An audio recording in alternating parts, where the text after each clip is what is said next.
Hello there. Hello there. Welcome back to Star Wars in a Galaxy, watching all the Star Wars we can get our hands on. I'm Jacob, And I'm Eli. and today we are coming at you with installment number 112 of our chronological rewatch of just about everything Star Wars has to offer. We are continuing on with Jedi Fallen Order.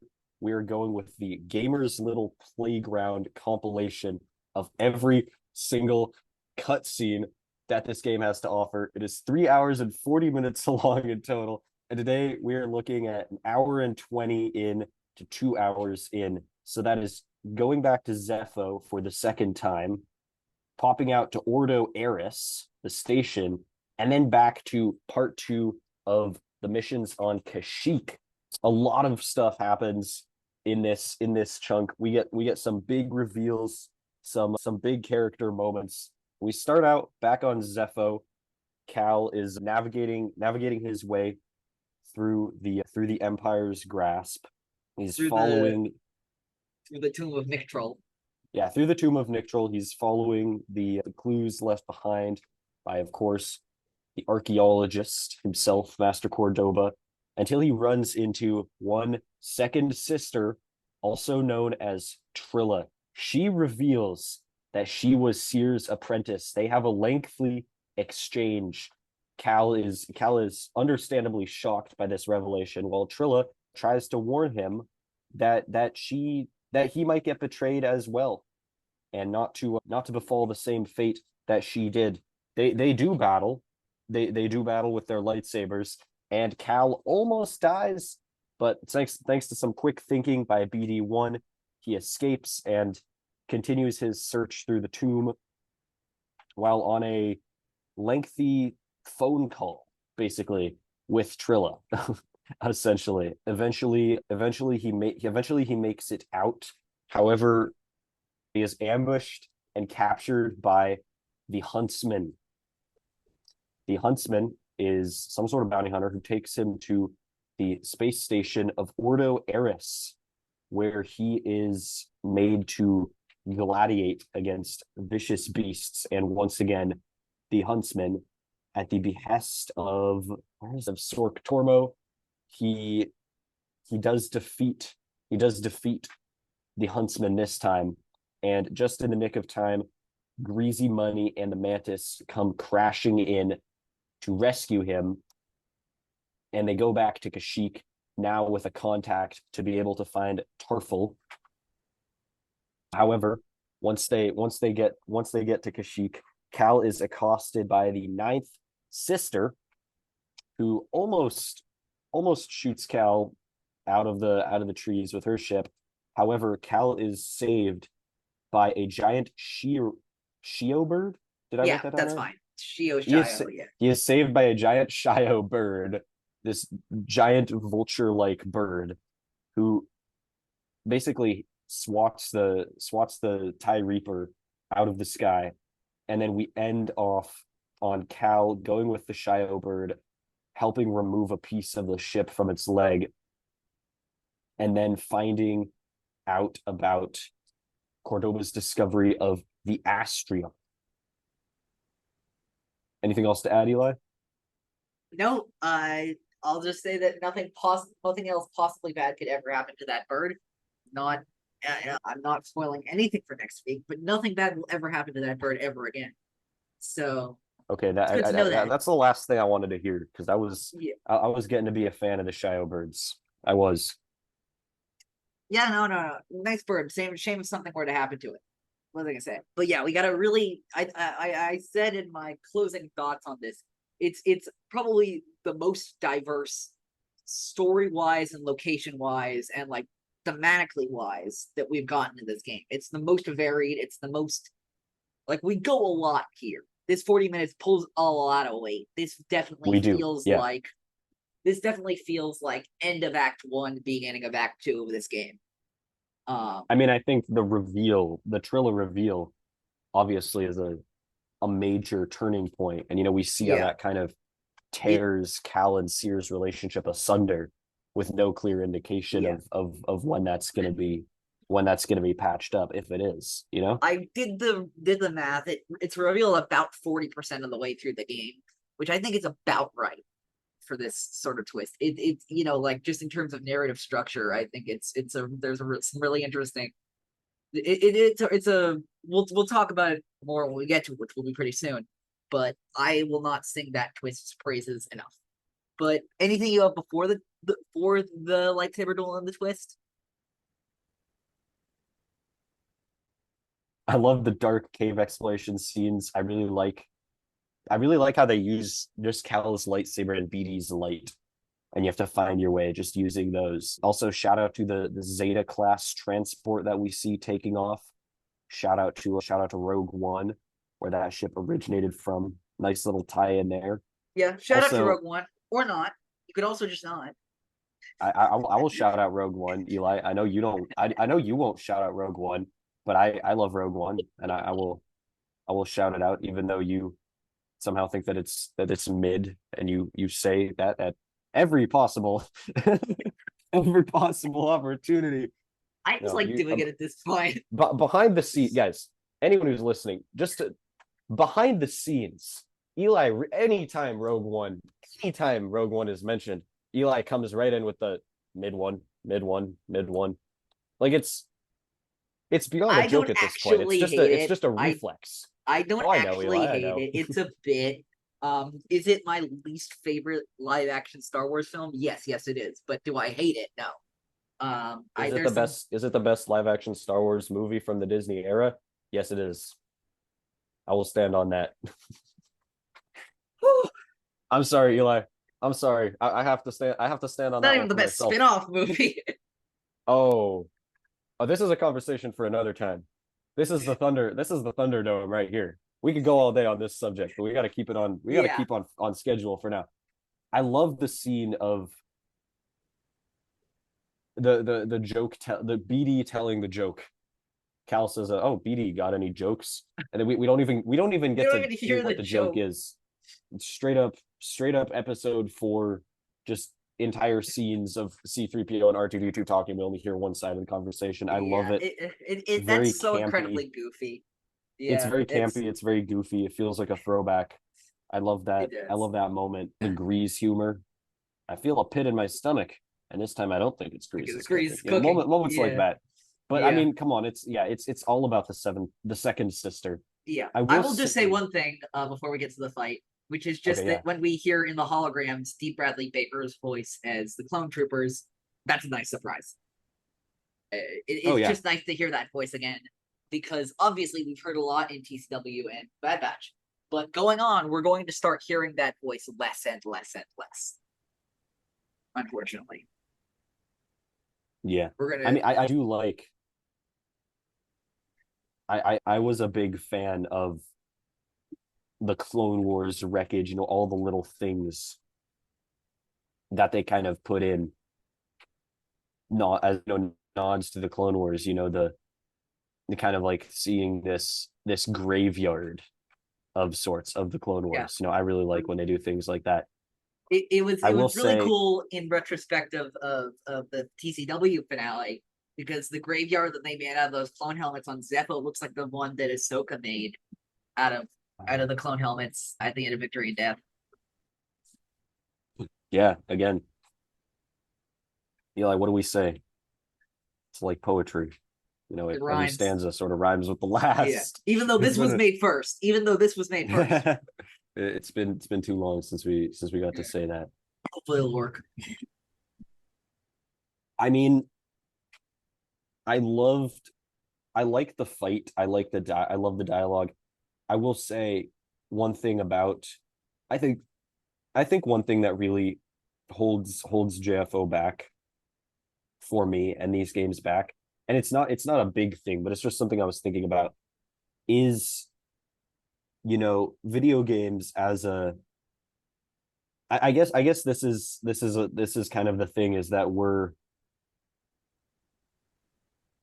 we are viewing this not necessarily as a game, because we're watching, we're watching it as a TV show, as an extended movie, some kind of a special, which makes it I think that I really enjoy doing it this way, probably more so than if I actually had to play through it, because my days of being able to get really good at video games, I feel like are just kind of behind me, just because of how I like to spend my time now. But that's neither here nor there. My point is, I feel like we are kind of disadvantaging Jedi Fallen Order because we're not really consuming it in the way that it is supposed to be experienced. That being said, so for that reason, I do cut it some slack, because we are viewing it as just a storytelling medium for the story and the experience rather than the game as a whole. That being said, I don't like how the dialogue goes from super, high quality, riveting, cinematic, really, really amazingly executed dialogue and voice acting, to as soon as the fight actually starts, you get these weird, kind of canned quip snippets from the bosses that are kind of just repeated over and over, kind of just like, they all say, I'm gonna make you bleed. That tit Yeah. was nothing, I, I don't know a lot about, I don't know anything about designing video games or making it. So this is not to say, hey, you guys did a bad job to Yeah. anyone who worked on this, because it's obviously a tremendous game, and I have had a bit of fun playing it myself at times. But I do feel like I would very much appreciate, more dynamic or fluid dialogue during the fights. Maybe Cal could talk back, maybe it could add to the story a bit more. It would be hard to execute, but that's one thing that I would really like to see, because that is the one thing that really kind of takes me out of it. No matter how good the story is, no matter how riveting this part of JFO was, that was the one thing that I felt was lacking. But I've gone on about it enough. What do you think about this? Was it a problem for I'll, you? I'll get on Was my it a high horse a non-issue? little bit right now. So, for those of you who don't know, I'm in college right now, and I'm actually taking a class about video games and video game culture Oh, so and you're video the expert games here. as a medium. And I think it's and I'm gonna say some things that might sound like I'm talking about you. I swear I'm not talking about you. I'm talking about like just various critics of of video games as a medium, Yeah, because there are a understood, lot of people understood. who criticize video games as a medium, which I think is ridiculous, because I think that video games can be as effective as a medium as film and television, which especially applies here because we're watching all three of those. Yeah, I think that I also I think I probably game more than you do. I think that's a bigger part of my life than it is Jacob's. I don't want to speak for you, but like, so I like think that's fair. there is a like the I can't forget there's no disconnecting watching these cutscenes again from memories of playing the game for me. Mm. Like, it's kind of just part of it. Do I notice things like the transitions when there's just more mundane gameplay that they're skipping through? Of course I do. It's hard to miss that. But like the those canned lines which are in both Jedi games. Do I think they're great? No. But for me, they kind of just come with the territory. Like, it's kind of like what you expect.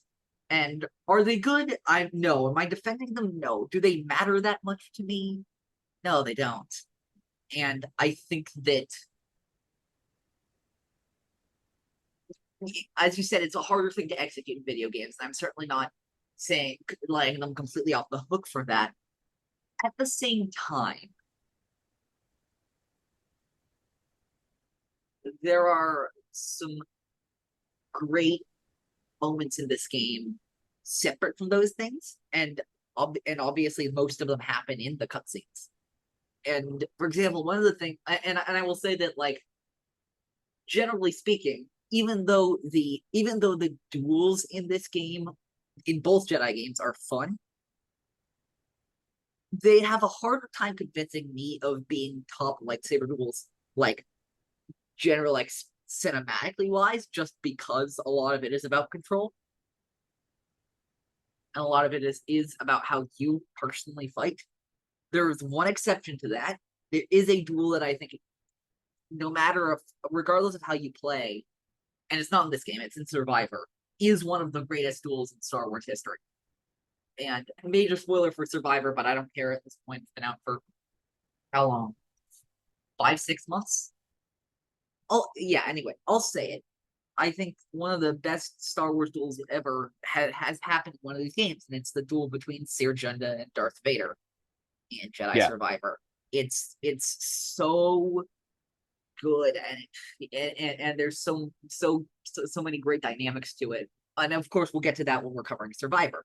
I will say that I do like this specific duel with Second Sister just because, from a gameplay perspective specifically, and you can pretty like you can stitch this together with there's some good ludonarrative resonance with this stuff, which is the idea that this is your first real lightsaber duel in the game. The training wheels that you had on Baraka are off. Yeah. Like Baraka, you can make it out of that duel no matter how bad you do. Baraka is the equivalent of a tutorial level for this game, so you can make it off despite how bad you're doing. Here, not so much. This is like obviously you get saved any way you slice it, but you still have to survive long enough to get her down far enough to get saved by BD1 and to trigger the cutscene. Yeah, you do. It's yeah, like you said, the training wheels are off. The training wheels are off. No one can save Cal this time, and nobody can save Trilla this time. It's just the two of them. There's no distractions, no extraneous, except for BD1, of course. But like other than that, it is just a straight up lightsaber duel, and I admire the raw gravity of that. I do agree. I do think it is very good, and I think my point about my kind of complaint about the dialogue is not to detract from that, but yeah, just I get it. I do think that it does, undercut maybe a little bit the gravity. It's goofy, no denying it. The gravity of the situation. It is a little bit goofy, and maybe that's just I guess that's just the experience of playing a video game. So ultimately, I can't fault it for that too much, but I think it comes through more in this format where we're just watching these cutscenes. Absolutely, I completely understand that. One thing I say, I think we're both so desperate to get this twist. Oh yeah. So after the ray shield goes up, they never would have found me if it wasn't for her. Oh man, it is the Trilla reveal scene. It is such like God bless the writers of this game specifically just for this. There are some things later in the sequence that I'm not crazy about, but they're all made up for by this. This twist that Second Sister, that Trilla never died, and that she's alive, and the Second Sister, and that she blames Seer for her own fall, is such a rich and deep twist that they have to quickly turn Cal against Seer, to turn Cal against Trilla in a more personal way. And to and also to develop Seer's arc as well. It is like it gives a momentum to Trilla's dynamic that it didn't have before, at least from Cal's perspective. Yeah, this really, I feel like it is, and I did know this twist. Yeah, obviously, even though I hadn't really experienced the full story of this game before, but this absolutely kind of juices up the stakes so much. It's so juicy now that we know now that we really know that it's all out in the open, and that is pretty amazing. And there's that extra level of vulnerability which plays into one of Star Wars' most classic symbols, which is the helmet. Yeah, because often helmets in Star Wars, regardless of who they're worn by, mask true intentions. They cover up who somebody really is inside. And the Second Sister taking off her helmet is, she has been this demonic force that has been pursuing Cal. But she's not a demon. She's a human. Yeah. Yeah, we Um, see all of a sudden, yeah, the mask is taken off. It's pretty, it's as in your face as the symbolism can get, all of a sudden. And this is when, obviously we have this reveal, we see now she feels that she was the one who was wronged, and it's really interesting kind of, and it's really cool how they do this, I think, where a lot of it is all of a sudden out in the open. We yeah, know that we know something happened with it's Trilla. We my know that it's my maybe favorite the wrong kind of choices were made, twist. but we It's my still favorite. it's you're It's still my left favorite. wanting more, Yeah, it's not it's my just favorite it's not kind of resolved. twist Yeah, where where if you look back at it, it was evident the whole time, yeah, but you had no way of figuring it out until yeah. now. Dare I say it, there's still more layers to be peeled Peeled back. back, no, well there well is, after well after this reveal, which I like and as well. and and Cal and Seer are going to get there. Not this chunk because Seer pulls a Cartham Nasi and doesn't want to talk about it, but we'll get there. We will get there. We'll see flashbacks. We'll see more of Seer's journey in the past, and of course Trilla's journey to the dark side. Yeah, there's a like what I also love about this, and this is something I'm thinking of, which is the idea that Cal spent 5 years trusting no one Yeah. after Order 66. And now he finally puts his trust in somebody. And then they're revealed to have forced their last apprentice to the dark side. Or so the apprentice says. Or so the All will be apprentice revealed. says. But Seer then admits it. But then Seer admits it. So like, again, I'm not taking Trilla side. I'm just saying, like, that is true that part of why Trilla fell was because Yeah, you know Seer's bad decisions. yeah, and Yeah, Seer, yeah. undoubtedly.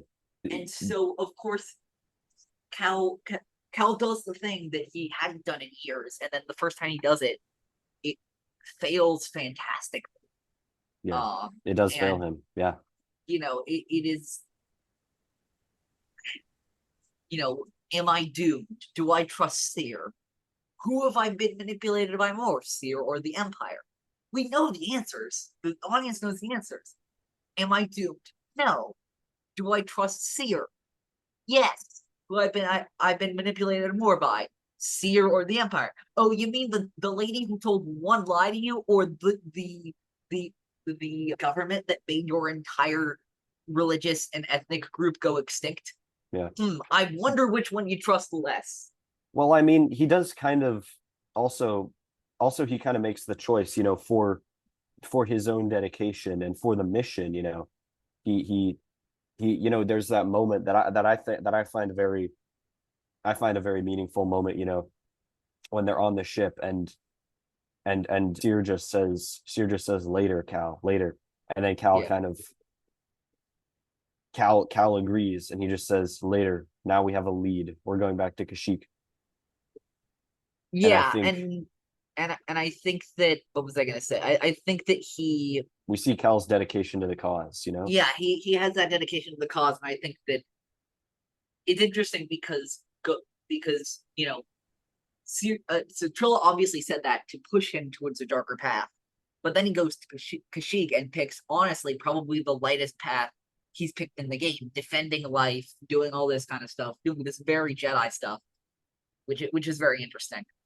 There's also this line: "What would your master think if he could see his Padawan now, skulking in the shadows with a betrayer?" Which, I love this line so goddamn much, because you think you know who who this psychological manipulation is directed towards, but no, you don't. You think it's directed towards Cal, and I'm here to tell you that it's directed at Trilla herself as much as it is directed at Cal. What do you mean? Is it Trilla rationalizing what happened? Do you mean it's Trilla rationalizing what happened by putting it all on her master?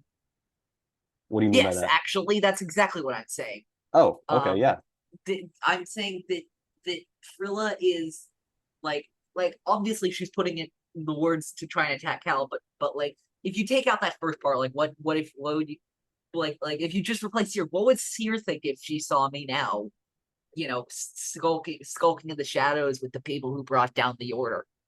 Yeah. Like, look at what I've done. Yeah. Good point. Yeah. The Empire and others are trying to convince her otherwise, but she is as broken on the inside as Cal and Seer both are. It's one of the I saw this, I forget exactly who I saw this on Twitter, but if anybody can find this, and I'll try to find it, and if I can, I'll link it down in the description.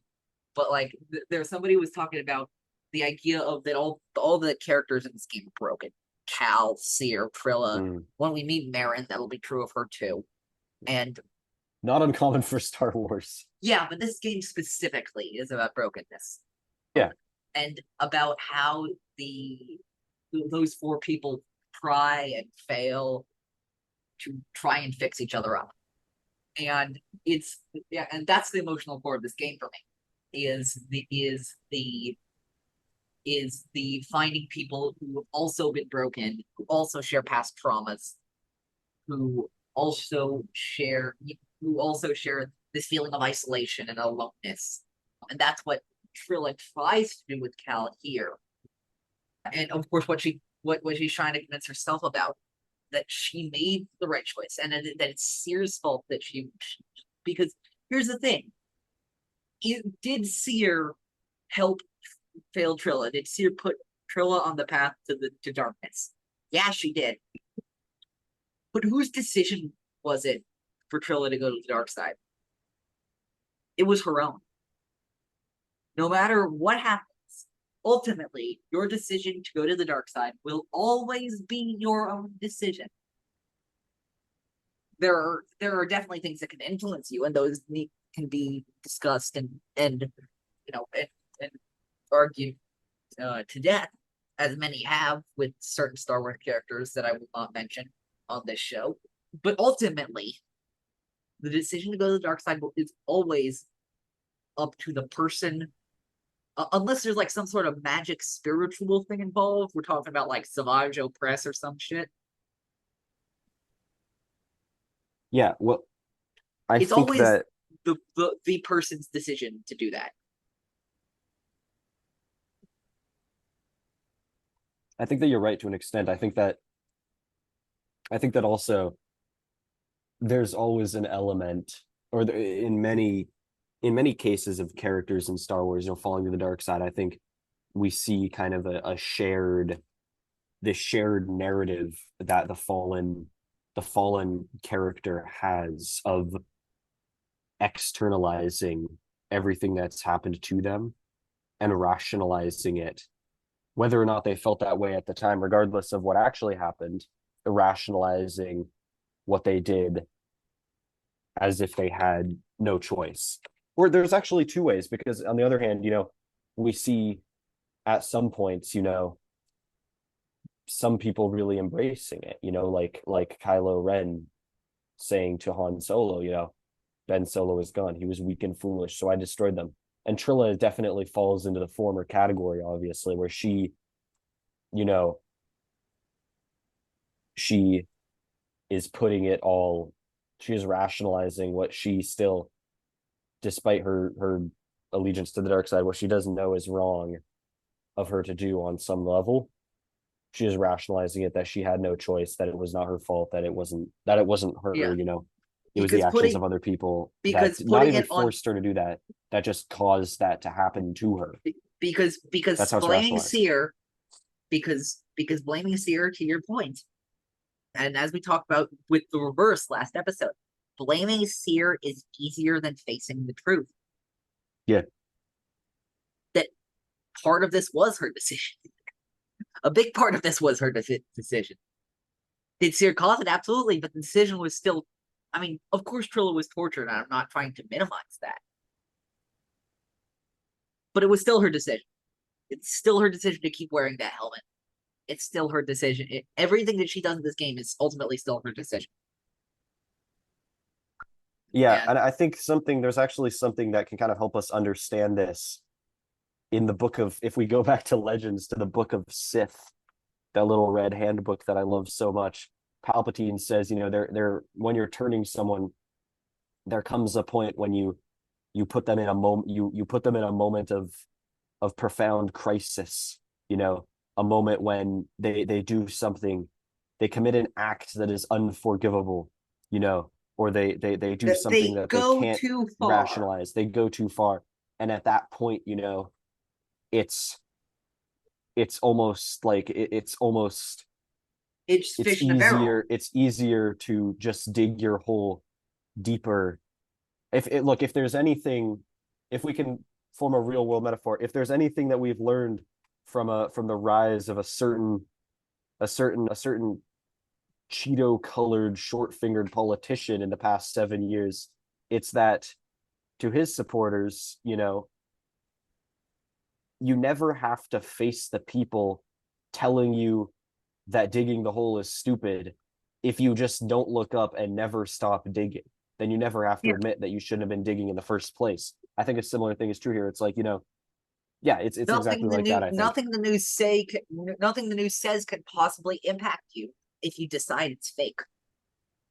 Yeah, like just keep, if you, and I think that's kind of what Trilla does, where it's like she almost, because like she has clearly undergone terrible, terrible things physically, emotionally, and psychologically that have put her in her current state.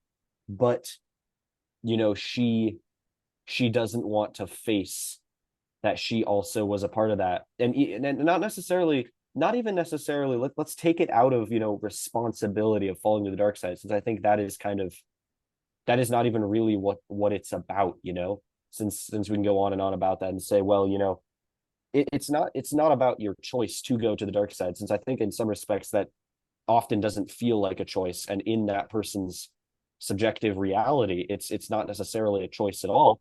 I think what it's really about is, once you make that choice, of feeling like you can't go back, in reality, in Star Wars, you always can go back, and in the real world, it's never too late to do something, even if you still have to atone for what you've done, um, or whatever. I mean, look at Anakin, look at Return of the Jedi. So I think in that regard, putting it in terms of responsibility or choice is not even the most helpful. When we're talking about Trilla, we need to think about, Trilla. Sorry, did I say Trilla? God, Yeah, geez. you did. I will Trilla. not have that named uttered on my goddamn show. Sorry, I've got Galaxy of Heroes on the brain today. Yeah, that's fine. I got Make sure Galaxy it's of that you Heroes. have, and not No, KOTOR fucking it's not 2. KOTOR. It's not KOTOR 2, Eli. You know me. Eli, you know me better than that. I You know, know me better I than that. know, No I know. disrespect to KOTOR 2. I All don't know it very disrespect to well. KOTOR 2. I hate KOTOR 2 way more than I hate Rogue One. But What I'm but Yeah. yeah, so and welcome Jared on the show next week, where I can say that you can't do anything to stop me, motherfucker. Well, I guess Anyway, what I'm trying to say to sum up here is that, how do I put this? It's not about the choice to go to the dark side, but it's about when you are pushed to do that. And regardless of what external factors are there, the reality is that you have done something, regardless of whether it's your fault or not. All kinds of discussions can be had about that. I think it's really about how you respond, and it's not about the choice to go to the dark side or to betray your initial ideals. It's about what you have, the pain that you have then inflicted on other people. It's about confronting that, and Trilla doesn't want to confront that, and that's what absolutely. it's really about. I think you make a really great point. Oh yeah, Trilla hacking Cal's comm is maybe the best thing ever. I love it so much. It's one of the most unintentionally hilarious things ever, Sure. because it shows to me how obsessed she is with breaking him. I'm like, calm down, girl. Like, dear God, like it's like Look, you don't have to monitor him every fucking second just because you yeah, I've said it before, and I will say it again. Star Wars villains are just messy bitches who live for the drama. can. Oh, I mean, 100 look, fucking percent. she hacks his phone Like she literally just hacks his phone basically, and then instead of tracking him down and capturing him or destroying him, she just uses it to talk shit to him for 30 minutes and just listen to everything that he's doing and just pop in to be like, "You suck. Yeah. I'm gonna get you. You suck. Seer sucks. You all suck." Yeah. Um, It's it's hilarious, hilarious to and me. I love how you said they're messy bitches who love drama because because she learned from the best, which is Anakin motherfucking Skywalker, and of course we'll Yeah, talk about this in 2 seasons when we get to this. Season 16 of In a Galaxy will be this, and I'm very excited about it. But you know, fucking part 3 of Obi-Wan Kenobi, where Anakin fucking Skywalker lifts Obi-Wan Kenobi up with the Force, and what does he do with him? He burns him. How's oh, that this is the feel? same. This How's is the that same. feel? This is the same Darth Vader who in Rogue One, in even Eli, in your beloved hallway scene. I know you can like Yes. that from Rogue One. I know you can like Yeah, the that's my hallway favorite scene. scene of I that's my favorite scene from that movie.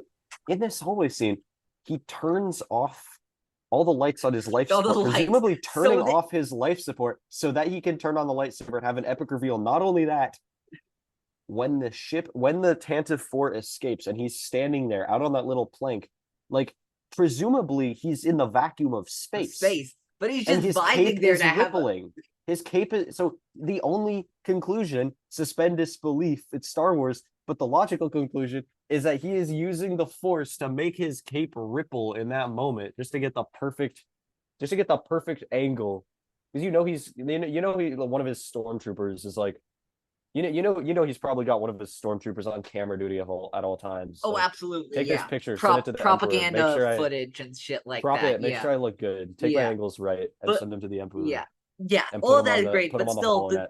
the top moment for me is Vader capturing Obi-Wan Kenobi, not killing him, instead doing the same thing that Obi-Wan did to him 10 years ago, just because he can.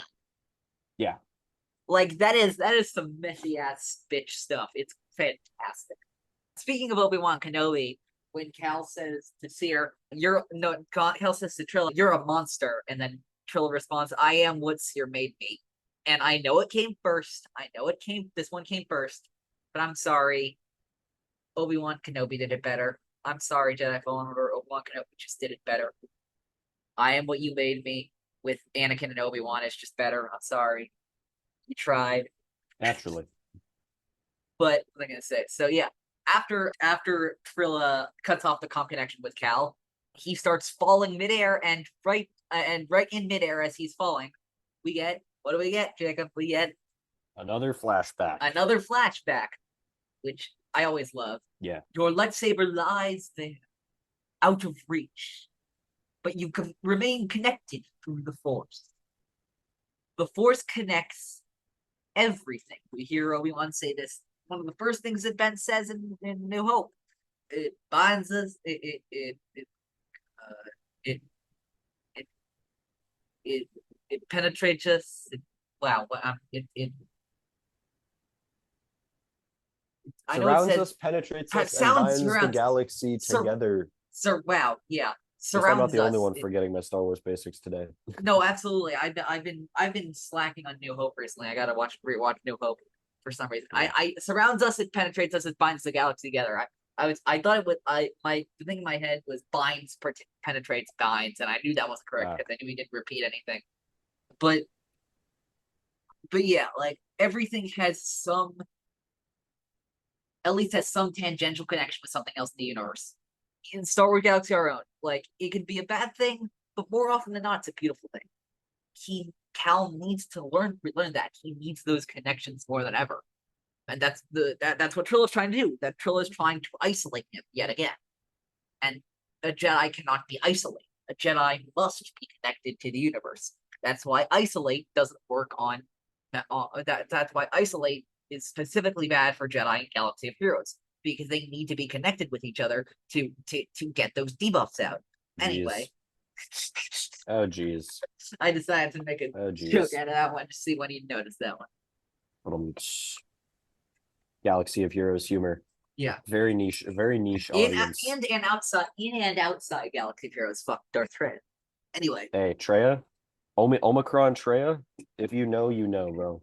Omi Trilla Genotions, get him out of here. Omi Trilla.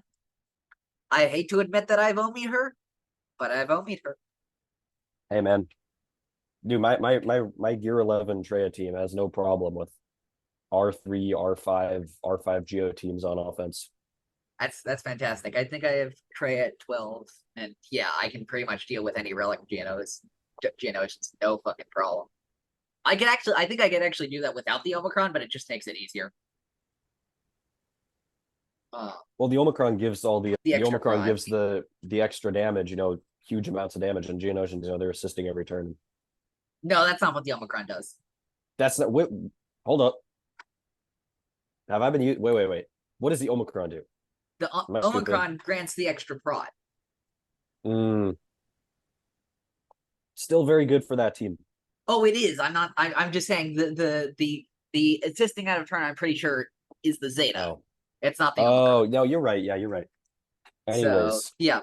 Back to the matter at hand. Yeah, let's talk about Ordo Eris.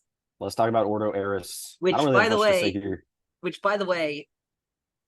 the Huntsman respect his game, but Cal didn't get knocked down in the Gamers Little Playground cutscene montage by the GOAT bounty hunter of this game.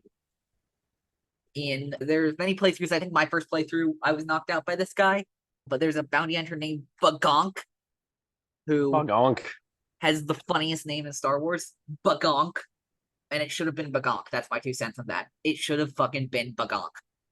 Look, Ordo Eris works great as a narrative jolt, and that's pretty much all it does. It's literally there for 5 minutes of the game's cutscene montage. This game's cutscene montage is over 3.5 hours. There's literally no reason for it to be there. All it is just hey, have a break from all the heavy stuff. Just have some fun slicing up some animals real fast. That's all it is. It I tried to clean as much as I could from it, but really, I said this in my notes. It feels like a DLC level. That's what it feels like.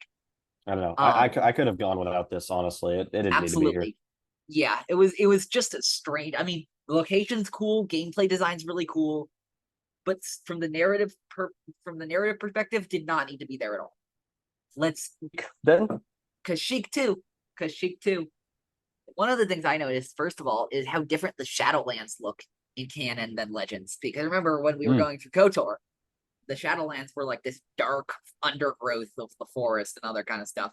Pretty much like this one, there's not much visual distinction from the other parts of Kashyyyk. I mean, less Imperial stuff there, but that's really it.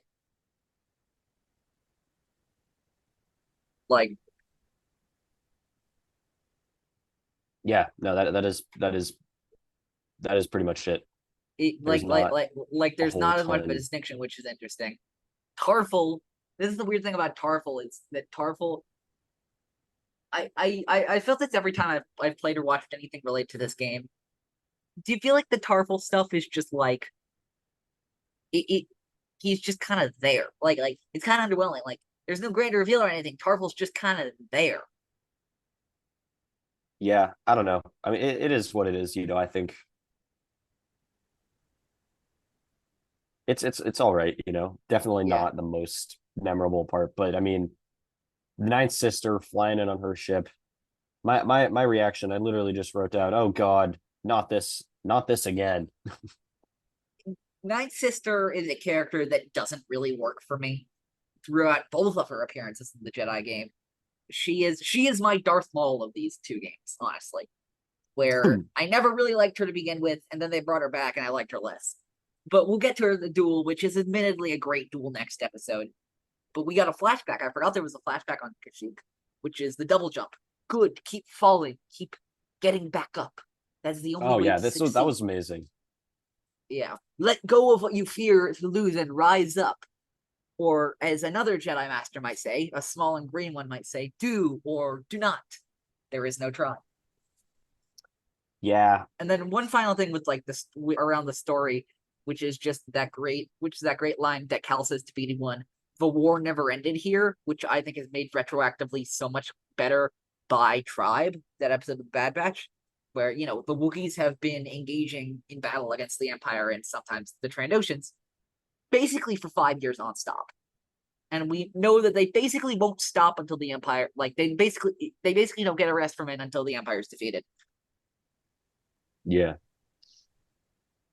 You know, look, all I'll say, it is what it is. I will say, however, one more thing. Rip Jara Topal, you would have loved corny Instagram pages that totally misrepresent stoicism. You would have loved those alpha male pages. You would have. And we end with Cal getting the saber staff stance. Oh, I didn't get that far in there, but yeah, you can do that on Dathomir as well. Yeah, you can do that on Dathomir as well. It's cool. It's made the saber staff is not very well balanced in my opinion in Fallen Order, but it's much better balanced in Survivor. Like pretty much in Fallen Order, there's not a ton of real advantage using the saber staff of using the double blade lightsaber, but in Survivor, there's no one real one that's good. That's best. I mean, there's some that work better for other people's, but like there's no reason not to use the double blade. Yeah. And then we get our buddy the Shio bird, which I think is just a nice little companion for Cal during this part of the mission.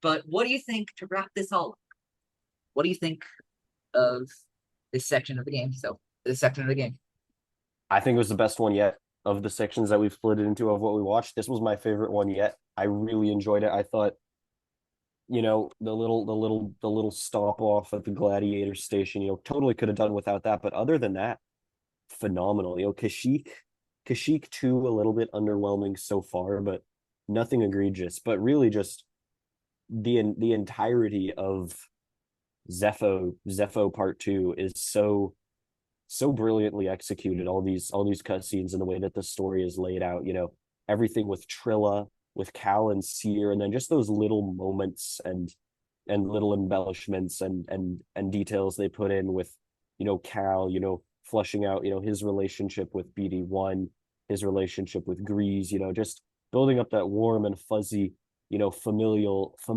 feeling to really great effect. So I was a huge fan of this segment. Absolutely. I'm very much the same. Best section of the games that we've gotten so far. The Zepho twist is one of the best Star Wars video game moments, like, for me ever. And it's just so well done that I can forgive the weird DLC-esque level that is Ordo Eris, and my small cracks related to the storytelling in Kashyyyk starting to form with the underwhelming, like, just nature of the storylines as connected to the main stuff. But still, there was some beautiful stuff on Kashyyyk. The Zepho 2 stuff was beautiful. I'm really excited to get to next week, which I've already previewed, like, just to scan a little bit to see what's going on there. And I think this is my favorite part of the game so far. And that's going to be next week, episode 113 of Star Wars in a Galaxy. But Jacob and I will not be alone. We will be joined by good friend of the show, Epic Confrontation's main character, as we've called him, basically. My good friend, Jared the Dark Jedi of the Nerd Academy podcast. We're so excited for Jared to come on for, I believe, the first time in a few years. I think this is the first time Jared's been on. I think this is the first time Jared's been on in a Galaxy in 3 years, actually. Wow. The great return. Which is crazy to say. The last time Jared was on here, you know what we were doing? What were we? I can't even remember. That would be Malevolence. Oh my gosh, you are so wow. Yeah.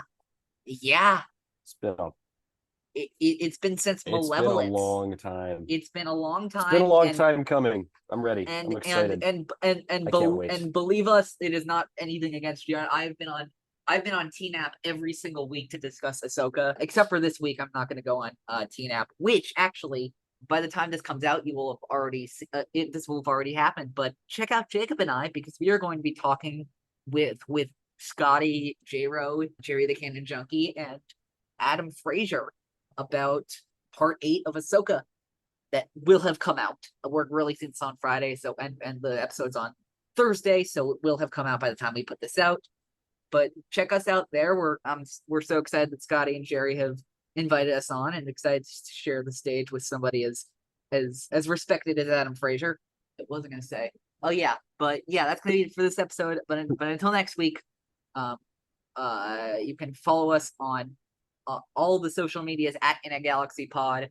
You can listen to us on Spotify, Google Podcasts, Apple Podcasts, wherever you're listening to your podcast. We'll be there. If we're not, email us swinagalaxy@gmail.com, as well as any questions or trivia or fun facts or observations from our episode. You can email us there. And you can find me everywhere. Go to my link tree, linktr.ee/_OGFan327. It's my link tree where you can find everything from In a Galaxy, my personal stuff, and then Epic Confrontations, which is on our YouTube channel. We have 2 matches this month. The first is Jared versus some mystery Schmodown player. And the second one is 2 new teams making their debut. The Bi Republic from the Wayseeker Alliance, which is going to be Claire Stribling and Bill Sheehy. And Sheaves Shields, which is going to be Jerry from the Bombad cast and Andy from Force Friends Rewatch podcast. We're very excited about those 2 matches. And yeah, I think I've said everything. So until next time, may the Force be with you. Always. Always.